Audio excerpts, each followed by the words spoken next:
યુદ્ધની અસરથી બીજી તરફ ભારતના ફાર્મા ઉદ્યોગને પણ કરોડોનું નુકસાન થઈ રહ્યું છે। ઈરાન અને ઇઝરાયલ વચ્ચે ચાલી રહેલા યુદ્ધની સીધી અને ગંભીર અસર હવે ભારતના ફાર્માસ્યુટિકલ ઉદ્યોગ પર પણ જોવા મળી રહી છે। મિડલ ઇસ્ટ દેશો ભારતમાંથી મોટી માત્રામાં દવાઓ આયાત કરતા હોવાથી હાલની યુદ્ધ સ્થિતિને કારણે દવાઓની નિકાસ પર મોટો પ્રભાવ પડ્યો છે।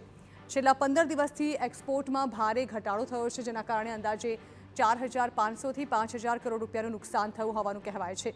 સામાન્ય રીતે ભારત દર વર્ષે મિડલ ઇસ્ટ દેશો સાથે લગભગ 7,000થી 8,000 કરોડ રૂપિયાનો દવાઓનો વેપાર કરે છે।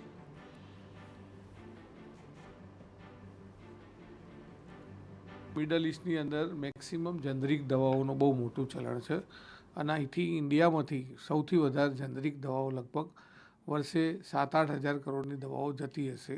અત્યારે જે પોઝિશન છે છેલ્લા 10-12 દિવસથી, એટલે ફાર્મા કંપનીને 5-1 હજાર કરોડનું નુકસાન જવાનું, કારણ કે અત્યારે જે રસ્તા બધા બંધ છે, એરપોર્ટો બધા બંધ છે, તો આની ઇફેક્ટ ફાર્મા ઉપર, જે ફાર્માની દવાઓ જે જતી હતી એમાંય ગુજરાત એક એવી છે, ગુજરાતની ફાર્મા કંપનીઓ કે 70% એક્સપોર્ટ ગુજરાતમાંથી થતું હોય છે, એટલે ગુજરાતની ફાર્મા કંપનીઓને અત્યારે એક્સપોર્ટ ઉપર બહુ મોટો કાપ આવવાનો છે। તો બીજી તરફ ન્યુક્લિયર ખતરા વચ્ચે પોટેશિયમ ટેબ્લેટની માંગમાં પણ અચાનક વધારો નોંધાયો હોવાનું જાણવા મળે છે। જો કે હાલની પરિસ્થિતિને કારણે દવાઓના એક્સપોર્ટ પર બ્રેક લાગી છે। ત્યાં મોંઘવારી વધી જશે, એક બાજુ દવાઓ નહીં પહોંચે, તો કાં એક સ્પેશિયલ એવી એરેન્જમેન્ટ થાય કે ગઈકાલથી ધારો કે મિડલ ઇસ્ટમાં ઘણી જગ્યાએ એવું છે કે જે પોટેશિયમ આયોડાઇડ ટેબ્લેટ છે એની બહુ મોટી ડિમાન્ડ થઈ છે, કારણ કે જે રીતે ન્યુક્લિયરની કંટ્રોલ કરવા માટે વપરાય છે, તો ત્યાંથી ગવર્મેન્ટ પોતે તો આવી કોઈ વ્યવસ્થા કરવી પડશે કે જેની અંદર દવાઓની અછત બી ના થાય અને અહીંના જે વેપારી છે, જે વર્ષોથી ધંધો કરી રહ્યા છે, એમને કોઈ તકલીફ ના પડે। તો ગુજરાતમાંથી જ આશરે 70% ફાર્માસ્યુટિકલ એક્સપોર્ટ મિડલ ઇસ્ટના 22થી વધુ દેશોમાં મોકલવામાં આવે છે, જેમાં જેનરિક દવાઓ, antibiotic, allergy, malaria, cough syrup, surgical item અને બાળકોની દવાઓનો સમાવેશ થાય છે। આમ ઈરાનના યુદ્ધની અસર દવા ઉદ્યોગની ચિંતા પણ વધારી રહ્યું છે।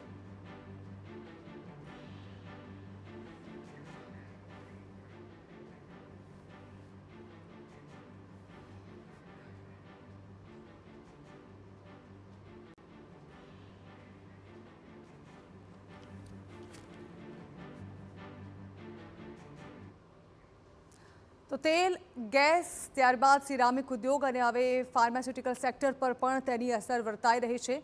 યુદ્ધની આ વ્યાપક અસરો ધીમે ધીમે તમામ ઉદ્યોગો પર અસર કરી રહી છે, ત્યારે ફાર્માસ્યુટિકલ પર તે કેવી રીતે અસર પાડી રહી છે, તેનાથી શું નુકસાન થઈ રહ્યું છે, તેના વિશે વાત કરીએ તો મિડલ ઇસ્ટના યુદ્ધની ગંભીર અસર હવે ભારતીય ફાર્મા સેક્ટર પર પણ ધીમે ધીમે જોવા મળી રહી હોય તે પ્રકારની પરિસ્થિતિ ઊભી થઈ રહી છે। ખાસ કરીને ખાડી દેશોના માર્કેટ પર આધારિત કંપનીઓ જે છે તે વધુ મુશ્કેલીમાં મુકાય છે અને તેને કારણે હવે જે એક્સપોર્ટ ઇમ્પોર્ટ છે દવાઓનું તે પણ અટકાવી દેવામાં આવ્યું છે। નિકાસકારોને દરેક શિપમેન્ટ દીઠ $4,000થી $8,000 સરચાર્જ ચૂકવવાનો વારો આવ્યો છે અને તેને કારણે અહીં ઉદ્યોગો પર આર્થિક સંકળામણ વધી રહ્યું છે।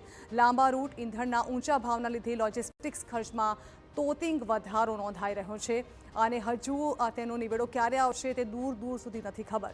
ફાર્મા કંપનીઝને એક મહિનામાં ₹5,000 કરોડના નુકસાનની ભીતિ સેવાઈ રહી છે। હજી તો શરૂઆત છે અને યુદ્ધ ક્યારે થંભશે તેની કોઈ સંભાવનાઓ દૂર દૂર સુધી દેખાતી નથી।